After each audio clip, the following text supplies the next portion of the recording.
German doctrine in the Second World War put the machine gun at the very center of the fight. The MG-34, the MG-42, guns that broke attacks, pinned enemies, and chewed through belts of ammunition.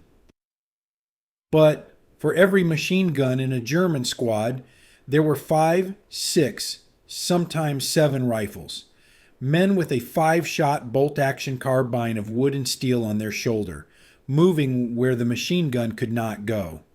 Their job was to keep that gun alive, to guard its flanks, to add steady fire where needed, and, if it came to it, to stand and fall beside it. This is the story of that rifle, the Karabiner 98k, and of what it meant to carry a weapon built to serve in second place from Normandy to the frozen fields of the East. Chapter 1. A bolt-action rifle in a machine gun doctrine. When the First World War ended, Germany's standard rifle was the Gewehr 98, a long 5-round bolt-action weapon chambered for the powerful 7.92 by 57 millimeter Mauser cartridge. It was accurate, durable, and very much a product of 1914. Defeat brought the Treaty of Versailles. On paper, Germany was limited in how many rifles it could keep, and what kinds of weapons it was allowed to build. In reality, German designers never stopped thinking about the next war. During the 1920s, they shortened and refined the old design. Interim carbines like the Karabiner 98A and 98B tested new stock shapes, new sight layouts, and the idea of a handier rifle for more mobile warfare. The core, though, remained the same. The Mauser 98 action. Strong, simple, familiar. In 1933, Adolf Hitler came to power. Rearmament moved from quiet planning to explicit state policy. Within a couple of years, the Army Weapons Office ordered a new standard rifle. On paper, it would be a carbine, shorter than the old G98. In practice, it was the latest evolution of the same basic line. On June 21, 1935, the Karabiner 98 Kurz, the short 98 carbine, was officially adopted as the Wehrmacht's service rifle. The K stood for Kurz, short, but by modern standards, this was still a full-size battle rifle, over a meter long, firing a full-power cartridge. Factories from Mauser Oberndorf to Steyr turned out millions of rifles. By the end of the war, Germany had produced roughly 14 million K98 K-pattern rifles, far more than any other German shoulder arm of the conflict. To understand what this rifle really was, though, you have to look at German infantry doctrine. In a German squad, the K98ik was not the star of the show. German planners drew their lessons from the trenches of the First World War. To them, the true heart of a rifle squad wasn't the rifle at all. It was the machine gun. A typical 10-man group was built around an MG-34 or MG-42 and its crew. 3 or 4 men kept that gun supplied, cooled, and fed with belts of ammunition. The rest carried K98K rifles. Their job was to protect the machine gun, to add accurate fire where needed, to secure flanks, throw grenades, and to help the squad move and survive. The machine gun broke attacks, pinned enemies, and laid down the storms of fire that German doctrine depended on.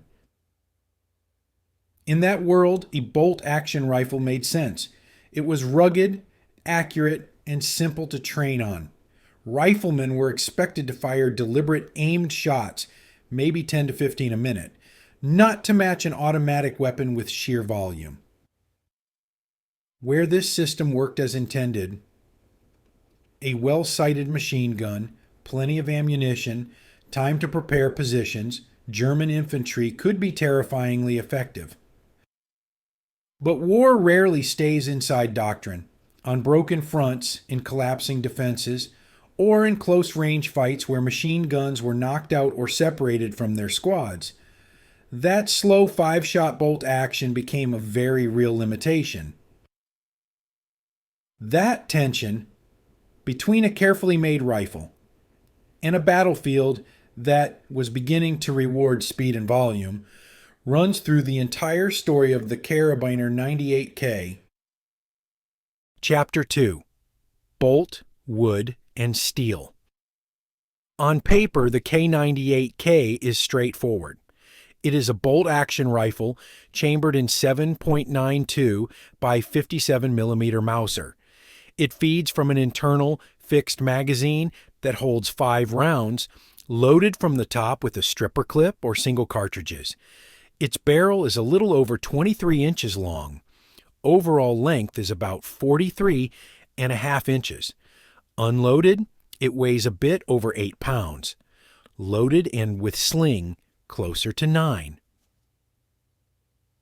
It is built around the Mauser 98 bolt, 2 locking lugs at the front, a massive extractor, cock-on opening, so that the effort of lifting the bolt also cocks the firing mechanism. It is not the fastest system in the world, but it is extremely strong and very good at wrenching swollen cases out of a dirty or frozen chamber. The bolt handle is turned down, not straight out like on many older rifles. That makes it easier to work quickly from the shoulder, and leaves room for a scope on sniper variants. The stock is solid military hardwood, walnut or beech early in the war, laminated woods later as good timber became scarce. The rifle balances slightly toward on the muzzle, which helps steady the sights when shooting prone or from a supported position. The sights are classic German tangent sights, a protected front post, and a rear notch adjustable from 100 to 2,000 meters.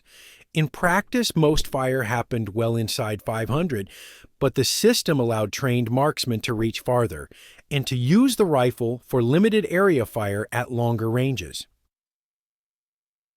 On the range and from prepared positions, this design did exactly what it was supposed to do. A good K98 at Zifae with decent ammunition and a trained shooter could place accurate shots at 300, 400, even 500 yards. Fitted with a 4-power scope, it made a very capable sniper rifle. And many of the most effective German snipers on the Eastern Front used scoped K98Ks to deadly effect. The strengths are easy to list: excellent accuracy, reliability in mud, dust, and cold, simple maintenance, and build quality that, at least early in the war, bordered on over-engineered. The weaknesses are just as clear. A typical trained rifleman might manage 10 to 15 aimed shots per minute. A British soldier with a Lee Enfield, trained in rapid-fire drills, could often do 20 or more. An American soldier with an M1 Garand, using semi-automatic fire, could put 40 or 50 accurate shots downrange in that same minute. 5 rounds in the magazine meant more frequent reloads, more time with the rifle open and the shooter exposed. In a quiet position with good cover, that was manageable. In a close-range fight, it could be fatal. The rifle's length and weight were also double-edged. In open ground or mountains, the long sight radius and steady hold were assets. Inside narrow streets, trenches, and buildings, a 40-plus inch bolt action was markedly less handy than a shorter carbine or submachine gun. As the war dragged on, quality slipped. Early rifles were smoothly machined, with well-fit stocks and clean finishes. By 1944 and 45, the so-called war models had rough wood, visible tool marks, and simplified parts rushed out under bombing and shortages. Even then, most K98Ks worked, but the feel of pre-war Mauser craftsmanship was gone. Chapter 3: In the Field, Normandy, Stalingrad, and the Winners of the East. On the Western Front, the K98k first met the M1 Garand in the bocage of Normandy. After D-Day, American infantry pushed inland through a landscape of sunken lanes, thick hedgerows, and small fields bounded by earthbanks and stone walls. German defenders used those hedgerows as natural fortifications. Machine guns were dug in behind earthen banks. Riflemen with K98Ks watched narrow gaps and cross fields. From inside those positions, the Mauser could be brutally effective. Given time to aim, German riflemen could and did place very accurate shots on advancing troops. American veterans of the campaign often spoke of German fire from unseen positions as precise and unnervingly patient. But once a firefight truly began, the difference in rifle technology became obvious. An American squad, pouring semi-automatic fire from half a dozen M1 Garands, could fill a hedgerow gap with lead in seconds. A German squad that lost its machine gun was suddenly asking bolt-action riflemen with 5-round magazines to hold back that storm with 10 or 15 shots a minute. On paper, the doctrine still said machine gun first. In the mud between the hedgerows, it was not always that simple. On the Eastern Front, the story was more complex and in some ways, kinder to the K98k. In the vast spaces of Russia, German infantry often fought from long-range defensive positions, across open fields, rolling hills, and frozen ground. Here, the K98k's accuracy and reliability mattered. In the winters of 1941 and 42, as temperatures plunged and lubricants froze, many weapons struggled. Complex automatic actions jammed. Oil thickened, brittle metal cracked. The Mauser's simple bolt and strong extractor run with minimal lubrication often kept working when more complicated designs failed. German soldiers on the Eastern Front frequently mentioned that their rifles would still feed and fire in snow, ice, and mud that stopped other weapons cold. Then there was the sniper war. Nowhere is the K98k's reputation more entangled with myth than in the ruined city of Stalingrad. German snipers trained in specialized schools and often equipped with K98Ks fitted with 4-power scopes were among the most feared marksmen of the early Eastern Front.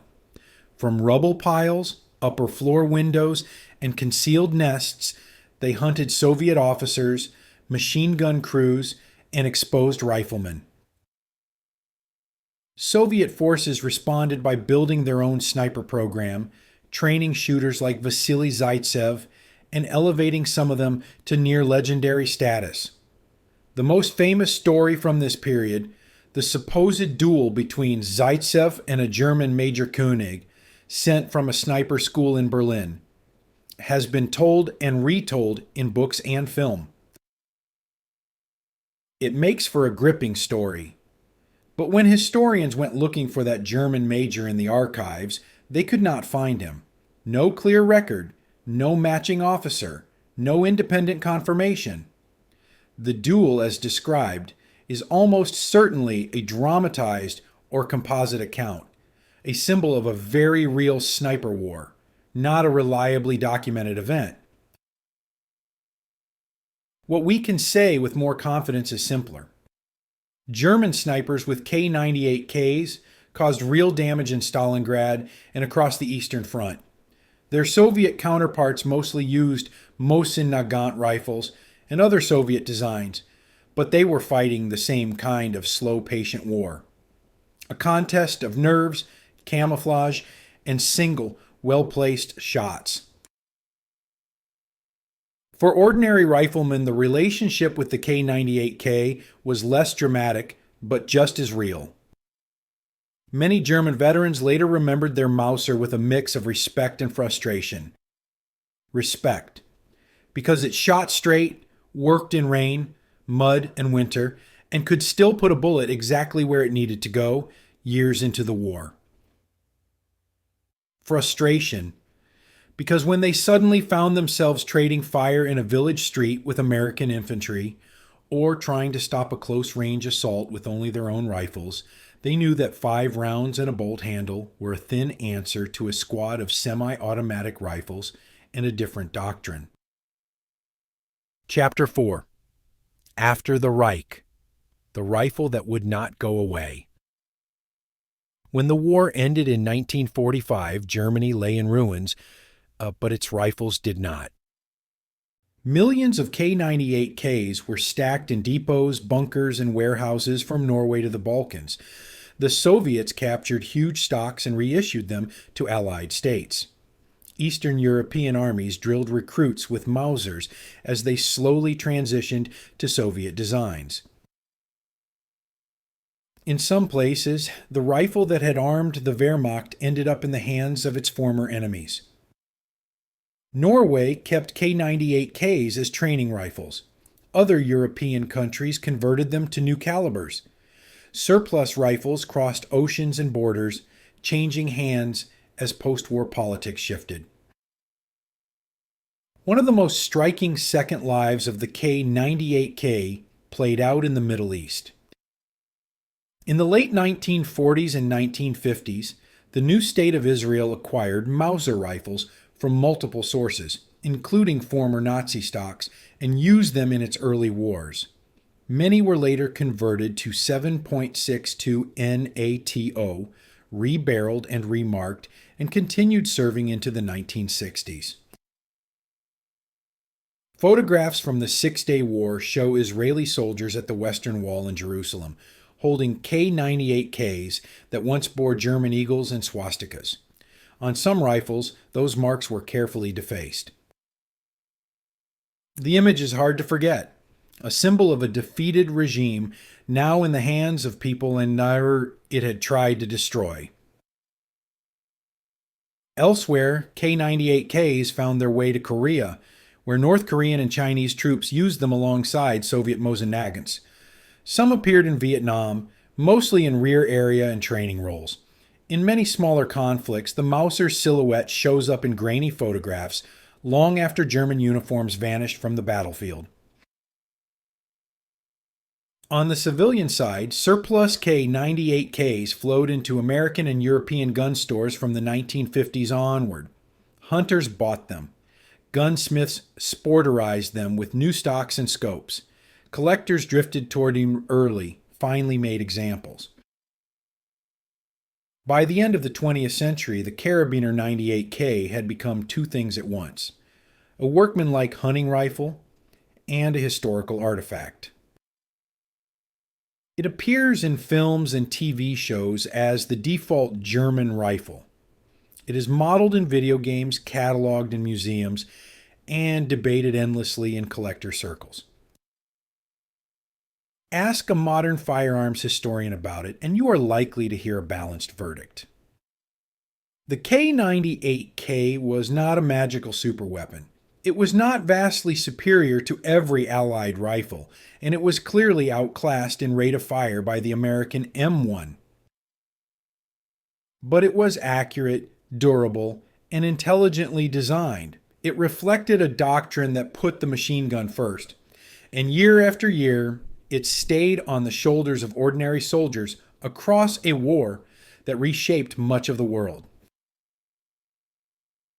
Final thoughts. Today, the Karabiner 98K is a paradox in wood and steel. It was built for a regime that set much of the world on fire, yet it is still admired as a piece of engineering. It passed from one flag to another, from one set of hands to the next. To some, it is simply a well-made rifle. To others, a reminder of occupation, loss, and fear. To historians, it is a lens. If you pick it up and follow its path, it will lead you through factories, doctrines, battles, and broken cities. None of that was the rifle's choice. People made those choices, and that is what makes it worth remembering with clear eyes. Thank you for listening.